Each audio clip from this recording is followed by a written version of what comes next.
खानदेशातील राजकारणात काँग्रेसला मोठा धक्का बसलाय। माजी आमदार कुणाल पाटील यांच्या भाजपा प्रवेशाचा मुहूर्त निश्चित झालाय। उद्या दुपारी 2 वाजता प्रदेश कार्यालयामध्ये भाजपा प्रदेश कार्यालयामध्ये पक्षप्रवेश होणार असून अनेक दिवसांपासून सुरू असलेल्या भाजपा प्रवेशाच्या चर्चेला यामुळे पूर्ण विराम मिळालाय।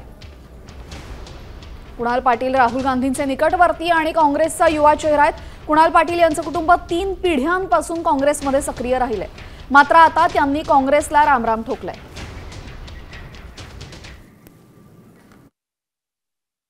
नाराज मी काँग्रेस पक्षामुळे आहे आणि म्हणून मी सोडतोय अशातलाही भाग नाहीये। एक शेवटी आपल्याला एका दृष्टीने जे व्रत घेऊन आम्ही काम करतोय, आता माझे आजोबा समाजकारणामध्ये राजकारणामध्ये होते, माझे वडील होते, त्यांनी जो एक विकासाचं व्रत घेऊन एक लोकसेवेचं व्रत घेऊन काम केलंय, ते लोकसेवेचं व्रत जर मला पुढे चालू ठेवायचं असेल, टिकवायचं असेल, तर मला त्या ठिकाणी लोकांच्या भावनांचा आदर हा केलाच पाहिजे। आणि जनभावनेचा आदर करत असताना मला भारतीय जनता पक्षामध्ये जाणं हे अत्यंत क्रमप्राप्त झालेलं आहे। जी आमच्याबरोबर विचारांनी जोडलेली माणसं आहेत, जी माझ्याबरोबर आता शेकडो हजारोने लोक जे माझ्याबरोबर काँग्रेस पक्षामधून बीजेपीमध्ये प्रवेश करणार आहेत, त्यांच्यामुळे नक्कीच फायदा मिळेल।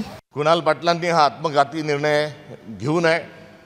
त्यांचे आजोबा हे काँग्रेसकडून खासदार होते, त्यांचे वडील जे आहेत हे दीर्घकाळ मंत्रिमंडळात राहिले, काँग्रेसचे मोठे नेते होते। हे टाकलेलं जे कुंपण होतं हे वास्तविक पाहता हे कुंपण काँग्रेसच्या विचारांच्या संरक्षणाकरता होतं, मात्र आता हे कुंपणच शेत खाताना दिसतंय। देवेंद्र फडणवीस जर एवढा मोठा माणूस आहे, जर नरेंद्र मोदींना एवढं तुम्ही मानता, तर कशाला काँग्रेसचे लोक तुम्ही तुमच्या पक्षात घेतात?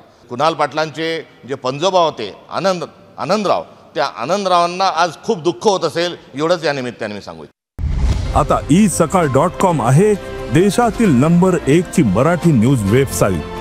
प्रत्येक अपडेटसाठी isakal.com ला नक्की भेट द्या।